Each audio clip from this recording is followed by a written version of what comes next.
N'oubliez pas de vous abonner pour suivre les vidéos et ne rien rater. Les Chevaliers de Malte et les Templiers.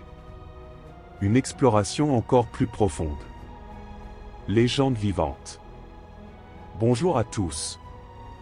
Aujourd'hui, nous allons explorer des facettes encore méconnues des Chevaliers de Malte et des Templiers, deux ordres légendaires qui continuent de marquer l'histoire. Nous allons creuser des détails jamais évoqués jusqu'ici, dévoiler des aspects cachés de leur fonctionnement, et révéler des anecdotes fascinantes qui illustrent leur influence dans le monde. Préparez-vous à une immersion totale. Les Chevaliers de Malte et leur influence sur les lois internationales. Les Chevaliers de Malte ont eu une influence surprenante sur les principes de souveraineté et de droit international. Statut unique. Bien qu'ils n'aient plus de territoire depuis 1798, ils conservent leur souveraineté, un cas unique dans l'histoire. Cela a inspiré les discussions modernes sur les entités internationales sans territoire, comme certaines ONG ou ordres religieux. La diplomatie humanitaire. Leur statut leur permet de signer des accords internationaux pour faciliter l'acheminement de l'aide dans les zones de guerre, un concept pionnier repris aujourd'hui par des organisations comme Médecins sans frontières. Leur passeport. Ils émettent leurs propres passeports officiels, qui symbolisent leur rôle de médiateur neutre dans les crises humanitaires. Les Templiers et la transmission des savoirs. Peu de gens savent que les Templiers ont joué un rôle clé dans la transmission des savoirs de l'Orient vers l'Occident. Les bibliothèques templières.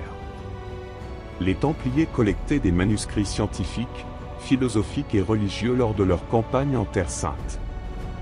Ces documents ont enrichi les bibliothèques européennes et contribué à l'essor des universités médiévales. Les savoirs techniques.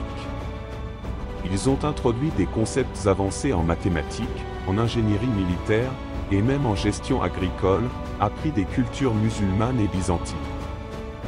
La cartographie templière. Leurs cartes maritimes détaillées ont influencé les navigateurs des siècles suivants, préparant indirectement le terrain pour les grandes explorations européennes. L'héritage architectural des Chevaliers de Malte. Les Chevaliers de Malte n'étaient pas seulement des bâtisseurs de forteresses, mais aussi des visionnaires architecturaux. Les citadelles médicinales. Certaines de leurs forteresses comprenaient des zones spécialement conçues pour soigner les blessés en toute sécurité, intégrant des canaux d'aération pour réduire les infections. Les systèmes hydrauliques. Ils ont construit des aqueducs et des réservoirs souterrains à Malte pour maximiser l'utilisation de l'eau sur une île aride. La beauté fonctionnelle. Les chevaliers ont combiné esthétisme et défense, comme en témoignent les bastions ornés de sculptures religieuses pour inspirer les défenseurs. Les ordres et leur approche de l'environnement. Un aspect souvent négligé est la façon dont les Chevaliers de Malte et les Templiers géraient leur impact environnemental.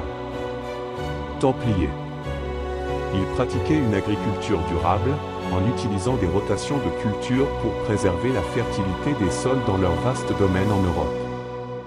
Chevaliers de Malte. Ils ont reboisé certaines zones de Malte pour éviter l'érosion et créer des espaces ombragés autour de leurs hôpitaux. Gestion de la faune.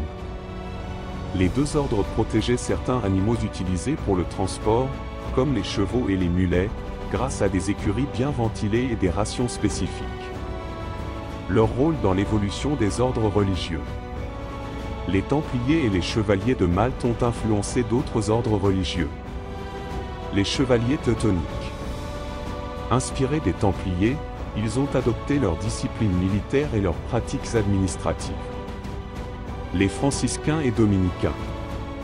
Bien que non militaires, ces ordres religieux ont repris certains principes des Templiers et des Chevaliers de Malte, notamment l'importance des réseaux internationaux pour transmettre leurs messages et leurs ressources.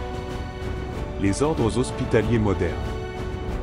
De nombreuses congrégations catholiques dédiées aux soins des malades, comme les Sœurs de la Charité, s'inspirent directement des Chevaliers de Malte. Les alliances inattendues des Chevaliers de Malte. Malgré leur rôle de défenseurs de la foi chrétienne, les Chevaliers de Malte ont su nouer des alliances pragmatiques avec les marchands musulmans. En échange d'un passage sûr pour leurs navires, ils permettaient à des marchands musulmans de commercer dans les ports qu'ils contrôlaient. Avec les corsaires chrétiens. Certains corsaires travaillaient sous licence des chevaliers, partageant une partie de leurs gains avec l'ordre. Avec des scientifiques européens. Pour moderniser leurs fortifications, ils ont collaboré avec des ingénieurs et mathématiciens laïcs, comme le célèbre architecte militaire français Sébastien Le Prestre de Vauban. Les enquêtes contemporaines sur leurs secrets. Encore aujourd'hui, les chevaliers de Malte et les Templiers alimentent des recherches et des spéculations. Les cryptes cachées. À Malte, certaines cryptes sous les anciennes forteresses restent inexplorées, alimentant des rumeurs sur des trésors ou des archives perdues. Les Templiers en Écosse. Certains historiens pensent que des Templiers se seraient réfugiés en Écosse après leur suppression, influençant des mouvements comme la franc-maçonnerie. La chasse aux reliques. Des chercheurs continuent de traquer des objets légendaires comme le Saint Graal, souvent associés aux Templiers. Les figures méconnues qui ont marqué leur histoire.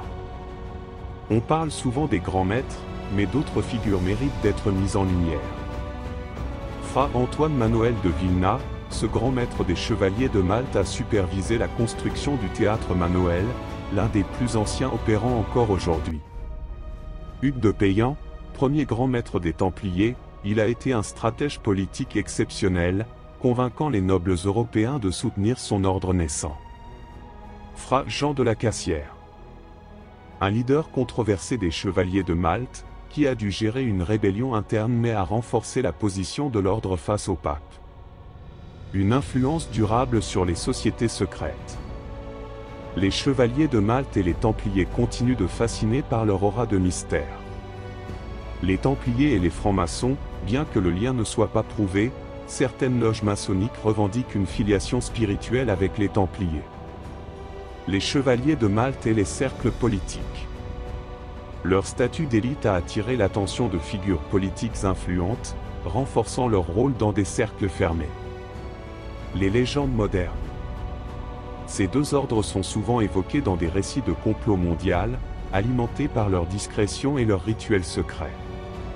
Un voyage au cœur de l'histoire. Les chevaliers de Malte et les Templiers ne cessent de nous fasciner, car ils incarnent l'intersection entre foi, pouvoir et mystère. Leur héritage va bien au-delà des batailles, ils touchent à l'art, à la science, et même à la politique contemporaine. Alors, dites-moi, quel aspect de leur histoire vous intrigue le plus? Merci d'avoir suivi cette exploration et à bientôt pour une nouvelle plongée dans l'histoire.